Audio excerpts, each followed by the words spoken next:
السلام علیکم ورحمت الله وبرکاتہ. امید د چټول برو جوړه خوشاله او د صحت په جامه به یې الله خوشاله لره چې څوک بیمار دی الله دې هغه ته شفای کامله عاجله ورکړي.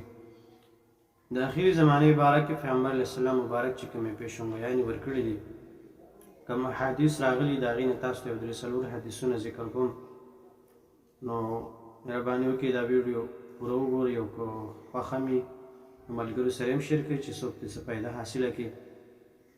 په هغه کې د ټول نه لومړی په الخصائص الکبرا په جلد نمبر 2 کې پیغمبر علیہ السلام مبارک فرمائی چې حضرت ابو ہریرہ رضی اللہ عنہ روایت ہے، انہوں نے کہا کہ نبی کریم صلی اللہ علیہ وسلم نے فرمایا اس امت سے سب سے پہلے جو چیز اٹھے گی وہ حیا اور امانت ہے، اور اس امت پر آخری جو چیز رہ جائے گی وہ نماز ہے. پیغمبر علیہ السلام فرمایي چې دې امت نه د ټول نه مخکې چې کوم څیز اوچتېږي نو هغه حیا او امانت دی. یعنې مطلب دا دی چې زما د امت نه به د ټول نه مخکې حیا او امانت دا اوچت شي. نو که موږ تاسو سوچ وکړو په نن سبا دور کې چې آیا حیا او امانت په څومره فیصده کې مطلب په دې امت کې هغه شته دی، نو که موږ تاسو سوچ وکړو نو کم سے کم تقریبا چې د 50 نه برابره داسې خلک شته چې هغه کې حیا نشته دی او نه پکې امانت داري شته. نو تقریبا حیا او امانت داري دغه دواړه څیزونه هغه په ختمېدو باندې دي. بل پیغمبر علیه السلام فرمایي چې آخري کوم څیز پکې پاتې کېږي نو هغه به چې کوم دی نو لمونځ وي.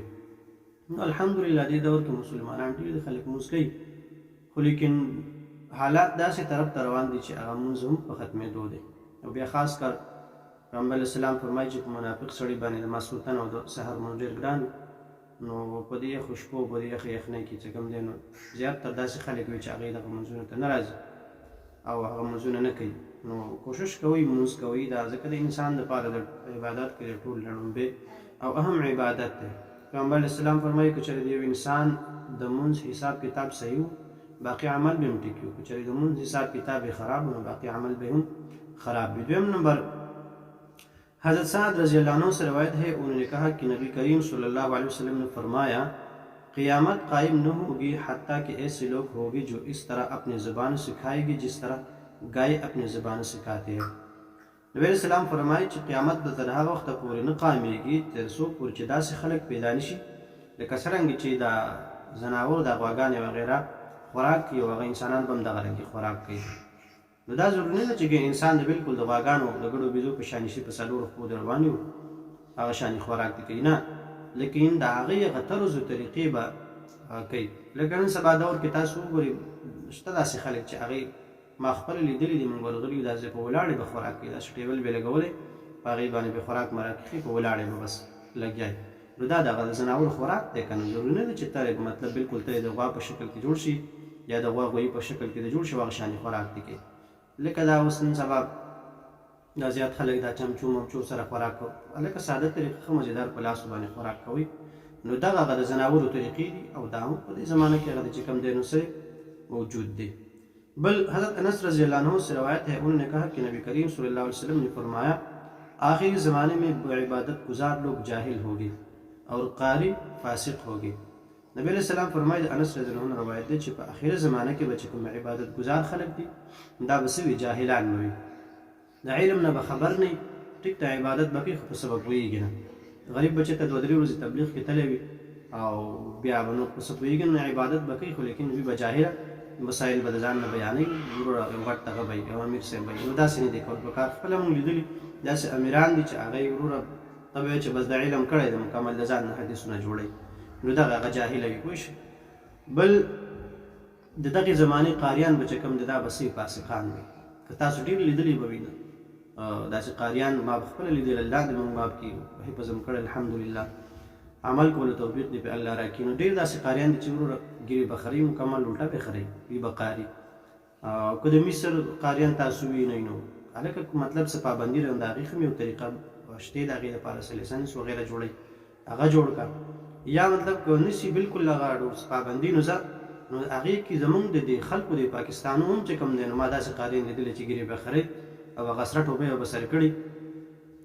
یو حدیث کې داسې الفاظ دي چې لا یجاوز حناجرهم، دغه شانې غالبا معنی الفاظ چې ترانیر شي نو مغفرت هم معفو غواړم معذرت غواړم.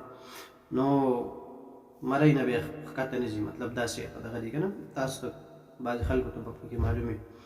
نو اللہ دے معاف کی دغه رنگی قاریان ہوئی. بل حضرت جابر رضی اللہ عنہ سے روایت ہے، انہوں نے کہا کہ نبی کریم صلی اللہ علیہ وسلم نے فرمایا اپنی امت سے جن باتوں کا میں خوف رکھتا ہوں سب سے زیادہ خوف قوم لوط کے عمل ہے. اللہ اکبر. چې پیغمبر اسلام فرمایي چې خپل امت باندې زه یریږم په کوم یو عمل باندې، د هغه د قوم لوط عمل دی. نور ما باندې وضاحت نه کوي، تاسو په خپله باندې ښه ویني او ښکاري ته معاشره کې نن سبا څه شی روان دي، کم کارونه کېږي. هغه د قوم لوط عمل بالکل تقریبا 100% کېږي. خو هغه خلک چې هغه کوم غریبانان چېرته جوماتونو او مدرسو کې ناست دي، مطلب د څه نه خبر نه دي، نه خبر د بهر معاشرې نه خبر نه دي، بهر نه راوځي. کنې نور تاسو عوام خلک وګورئ په معاشره کې څه نه دي روان، ټول دغه شی کېږي. الله دې موږ او تاسو معاف کړي، الله دې موږ د دې نه وساتي. بل حضرت عبید الجهنی رضی اللہ عنہ ہے، انہوں نے صحبت حاصل کی پیغمبر علیہ السلام مبارک سره دغه شوی دی، ملاو شوی، مطلب اصحابی ہے. انہوں نے کہا کہ نبی کریم صلی اللہ علیہ وسلم نے فرمایا میرے پاس حضرت جبرائیل علیہ السلام آئے.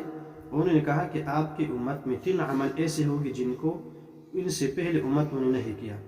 جبرائیل علیہ السلام راغ پیغمبر علیہ السلام مبارک نے فرمایل چې ستاسو په امت کې به 3 عمل داسې وي چې د هغې ستاسو نه مخکې کوم امتونه تېر شوي نو هغې کې دا عمل نه و، دا به ستاسو په امتونو کې، نو دا د اخري زمانې هغه عملونه دي. په هغې کې یو